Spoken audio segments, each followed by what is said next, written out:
समुद्र की हर लहर अपने भीतर एक अनकही कहानी छुपाए बैठी है। कभी कभी ये कहानियां समय के साथ खो जाती हैं, पर इतिहास उन्हें मिटने नहीं देता। भारत के पश्चिमी तट पर अरब सागर की लहरों के नीचे एक ऐसा रहस्य छुपा है जिसने दुनिया को चौंका दिया। एक ऐसा शहर जिसने करोड़ों यादें अपने भीतर दफना ली। कहते हैं कभी यही समुद्र इस शहर का रक्षक था और आज यही इसका मौन प्रहरी बन चुका है।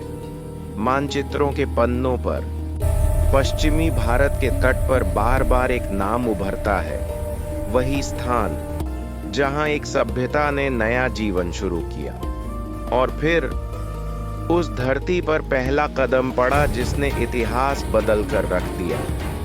यही भूमि आगे चलकर बनी दुनिया की सबसे अद्भुत, सबसे रहस्यमयी नगरी। मानचित्र के पुराने पन्ने बताते हैं कि यह रहस्य यहीं से शुरू होता है।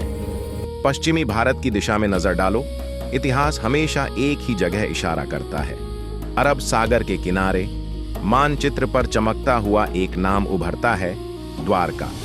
वही द्वारका जिसके बारे में पुराण कहते हैं कि यह कृष्ण की नगरी थी। यही वह स्थान था जहां हजारों लोग समुद्र को पार करके पहुंचे थे, एक नए आरंभ की तलाश में। समुद्री हवाओं के बीच नावों की कतारें और उम्मीदों से भरे चेहरे इस भूमि की ओर बढ़े थे, और जैसे ही उन्होंने इस किनारे पर पहला कदम रखा, भूमि से समुद्र तक का सफर एक कथा में बदल गया। समुद्र के किनारे हजारों लोग पहुंचे थे। उनकी आंखों में थकान भी थी और उम्मीद भी। कठिनाइयों से गुजरकर आए ये लोग एक नए घर की तलाश में थे। किनारे पर खड़े होकर उन्होंने क्षितिज की ओर देखा, मानो उत्तर वहीं छुपा हो। और तभी इतिहास का स्वरूप बदल गया। समुद्र की हवा के बीच दिव्य आभा के साथ कृष्ण वहां प्रकट हुए। लोगों ने फोल्डेड हाथों से उनका स्वागत किया और आशा फिर जन्म ले चुकी थी। कृष्ण ने समुद्र की ओर इशारा किया, जहां आने वाले समय की महान नगरी बसने वाली थी। और अब समुद्र किनारे शुरू हुआ एक महान निर्माण। पत्थरों को तराशा गया, संरचनाएं उठाई गईं और समय ने इतिहास को आकार लेते देखा।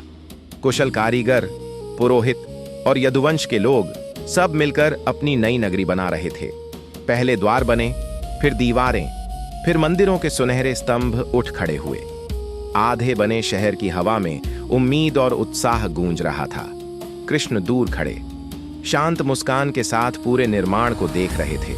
उनकी उपस्थिति ही लोगों के लिए शक्ति थी और द्वारका धीरे धीरे अपनी पहचान धारण कर रही थी। एक ऐसा शहर जो समय को भी चुनौती देने वाला था।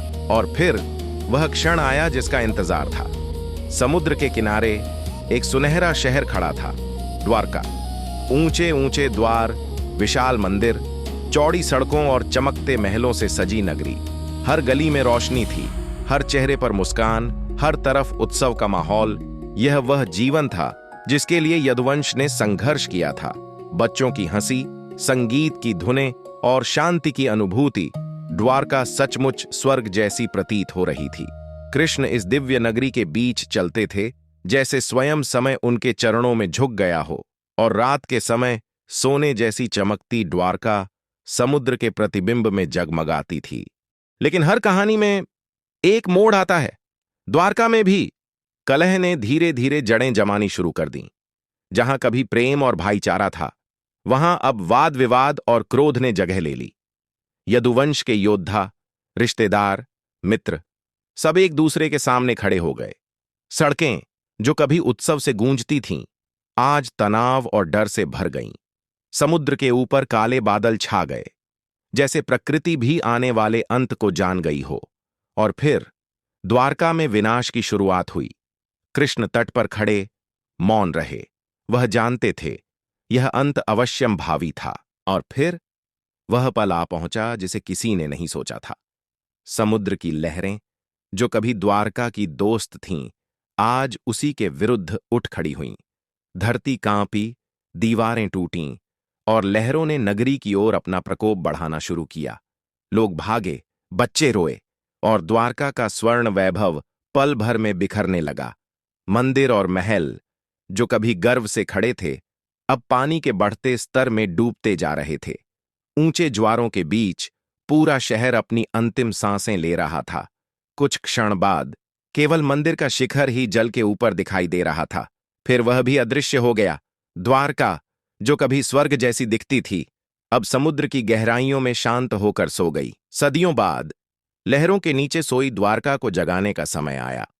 समुद्री गोताखोर और वैज्ञानिक नीचे उतरे, और जो उन्होंने देखा उससे पूरी दुनिया स्तब्ध रह गई। प्राचीन स्तंभ, दीवारों के अवशेष और पत्थर के लंगर बिल्कुल वैसे ही जैसे ग्रंथों में वर्णित थे। इतिहास की वह नगरी, जो कथाओं और विश्वास में थी, अब वैज्ञानिक साक्ष्यों में बदल रही थी। डाइवर्स ने टूटे हुए महलों, सीढ़ियों और मूर्तियों को पाया, जो हजारों वर्षों से पानी के नीचे ही प्रतीक्षा कर रहे थे। कभी मंदिरों की शोभा रहे ये स्थापत्य आज समुद्र की रेत में शांत पड़े थे। शिलालेखों और नक्काशियों पर आज भी कृष्ण युग की छाप दिखाई देती है। और यह स्पष्ट हो गया, द्वारका कोई कल्पना नहीं थी, द्वारका सच थी। आज भी द्वारका समुद्र के किनारे उसी दृढ़ता से खड़ी है। द्वारकाधीश मंदिर में रोज हजारों श्रद्धालु सिर झुकाते हैं, क्योंकि उनके लिए यह सिर्फ एक स्थान नहीं, आस्था का आधार है। समुद्र की लहरें मानो आज भी उस खोई हुई नगरी को प्रणाम करती हों। लोग कहते हैं, लहरों के नीचे जो शहर सो रहा है वही प्रथम द्वारका है। विज्ञान, इतिहास और आस्था तीनों एक ही दिशा की ओर इशारा करते हैं। समुद्र के भीतर मिले अवशेष और जमीन पर खड़ा मंदिर दोनों मिलकर इस सत्य को मजबूत बनाते हैं। कृष्ण की द्वारका आज भी जीवित है, कभी लहरों के नीचे, कभी श्रद्धा के भीतर, और समुद्र की हर लहर जैसे आज भी वही कहानी दोहरा रही हो। समुद्र आज भी वही है, लहरें आज भी उसी तरह किनारे को छूती हैं, लेकिन उस लहरों के नीचे एक कहानी अब भी सोई हुई है। द्वारका डूबी नहीं, द्वारका बस छिपी है, कभी समुद्र के भीतर और कभी हमारे विश्वास के भीतर। जब भी कोई कृष्ण के चरणों में सिर झुकाता है, कहते हैं, समुद्र की लहरें भी धीमी हो जाती हैं, क्योंकि इतिहास ने यह साबित कर दिया है कि समय सब कुछ मिटा सकता है, पर आस्था को नहीं। द्वारका हमेशा थी, हमेशा है और हमेशा रहेगी। अगर वीडियो अच्छी लगी हो तो लाइक और कमेंट जरूर करें। और हाँ, ऐसे ही अमेजिंग वीडियोस देखने के लिए चैनल को सब्सक्राइब करना मत भूलें। आपका सपोर्ट ही हमारी ताकत है।